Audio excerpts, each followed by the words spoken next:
ഭോപ്പാൽ ജയിലിൽ നിന്ന് ഗാർഡിനെ വധിച്ച് 8 സിമി പ്രവർത്തകർ തടവ് ചാടിയ വാർത്ത ഇന്ന് രാവിലെയാണ് പുറത്തുവന്നത്.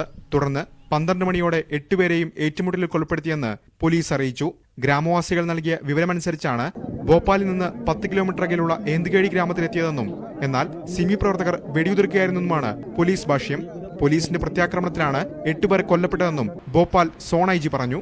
എന്നാൽ അതീവ സുരക്ഷയുള്ള ജയിലിൽ നിന്ന് തടവ് ചാടിയത് എങ്ങനെയെന്നും ആയുധങ്ങൾ എവിടെ നിന്ന് ലഭിച്ചു എന്നുമുള്ള സംശയങ്ങൾ അപ്പോഴേ ഉയർന്നിരുന്നു. ഇതിനിടയിലാണ് ഏറ്റുമുട്ടൽ നടന്നുവെന്ന് പറയുന്ന സ്ഥലത്തു നിന്നുള്ള ദൃശ്യങ്ങൾ പുറത്തു വന്നത്. തുറന്ന സ്ഥലത്ത് വെച്ച് സിമി പ്രവർത്തകരെ വെടിവെക്കുന്നത് ദൃശ്യങ്ങളിൽ കാണാം. ഉയർന്ന ഉദ്യോഗസ്ഥന്റെ നിർദ്ദേശപ്രകാരമാണ് മറ്റൊരു പോലീസ് ഉദ്യോഗസ്ഥൻ വെടിവെക്കുന്നത്. നിലത്ത് കിടക്കുന്ന സിമി പ്രവർത്തകന്റെ കൈകൾ ചലിക്കുന്നതും ദൃശ്യങ്ങളിൽ വ്യക്തമാണ്.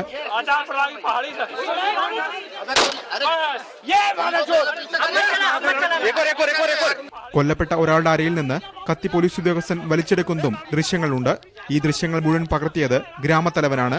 സംഭവത്തിൽ ജുഡീഷ്യൽ അന്വേഷണം വേണമെന്നാവശ്യപ്പെട്ട് കോൺഗ്രസ് രംഗത്തെത്തി. എന്നാൽ ഏറ്റുമുട്ടൽ വ്യാജമല്ലെന്ന നിലപാടിൽ ഉറച്ചു നിൽക്കുകയാണ് സംസ്ഥാന സർക്കാർ. ജയിൽ ചാടിയതടക്കമുള്ള വിഷയങ്ങൾ NIA അന്വേഷിക്കുമെന്ന് മുഖ്യമന്ത്രി ശിവരാജ് സിംഗ് ചൌഹാൻ പറഞ്ഞു. കേസിൽ കോടതി വിധി വരാനിരിക്കെയുള്ള ജയിൽ ചാട്ടവും ഏറ്റുമുട്ടലും ദുരൂഹതയേറിയതാണെന്നും CBI അന്വേഷണം ആവശ്യപ്പെട്ട് ഹർജി നൽകുമെന്നും സിമി പ്രവർത്തകരുടെ അഭിഭാഷകൻ അറിയിച്ചു. ഏതായാലും ജയിൽ ചാട്ടവും ഏറ്റുമുട്ടലും വരും ദിവസങ്ങളിൽ വലിയ രാഷ്ട്രീയ വിവാദത്തിനായിരിക്കും വഴിവെക്കുക.